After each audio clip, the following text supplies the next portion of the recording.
నేత AP deputy CM ఈరోజు మాట్లాడుతూ రేవంత్ రెడ్డి గొప్ప నాయకుడు అనే విషయం మాట్లాడారు. నాకు తెలియదు మరి ఆయనకి ఎట్లా గొప్ప ఉంటుంది ఏంటో గొప్ప ఉంటుంది మరి నాకే తెలియదు రుజువులే మీరు ఎప్పుడు తెలియదు నాకు వాళ్ళ గొప్పతనం వాళ్ళ ఇద్దరి మధ్య అండర్స్టాండింగ్ గొప్పతనం నాకు తెలియదు మరి అంటే ఆయనకు 6 గ్యారెంటీలు ఇచ్చిన తెలిసింది వాళ్ళ పాపం 2,500 రూపాయలు మహిళలకు ఇచ్చారు, లేదంటే 15 రూపాయలు భరోసా ఇచ్చారు, 12 రూపాయలు రైతు కూలీలకు ఇచ్చారు, తులం బంగారం ఇచ్చారు, 2 లక్షల ఉద్యోగాలు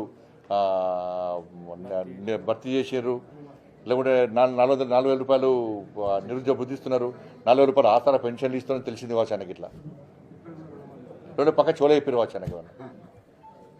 రేవంత్ రెడ్డి గారు ఒకటి మీ ఎన్డీఏ నేత ఏపీ డిప్యూటీ సీఎం ఈరోజు మాట్లాడుతూ రేవంత్ రెడ్డి గొప్ప నాయకుడు అనే విషయం మాట్లాడారు. నాకు తెలియదు మరి ఆయనకి ఎట్లా గొప్ప ఉంటుంది ఏంటో గొప్ప ఉంటుంది మరి నాకే తెలియదు రుజువులే మీరు ఎప్పుడు తెలియదు నాకు వాళ్ళ గొప్పతనం వాళ్ళ ఇద్దరి మధ్య అండర్స్టాండింగ్ గొప్పతనం నాకు తెలియదు మరి అంటే ఆయనకు 6 గ్యారెంటీలు ఇచ్చిన తెలిసింది వాళ్ళ పాపం 2,500 రూపాయలు మహిళలకు ఇచ్చారు, లేదంటే 15 రూపాయలు భరోసా ఇచ్చారు, 12 రూపాయలు రైతు కూలీలకు ఇచ్చారు, తులం బంగారం ఇచ్చారు, 2 లక్షల ఉద్యోగాలు భర్తీ చేశారు, లేకుంటే 4,000 రూపాయలు నిరుద్యోగ బుద్ధిస్తున్నారు, 40 రూపాయలు ఆసార పెన్షన్లు ఇస్తున్నారని తెలిసింది కావచ్చు ఆయనకి. ఇట్లా రెండు పక్క చోళ చెప్పారు కావచ్చు ఆయనకి.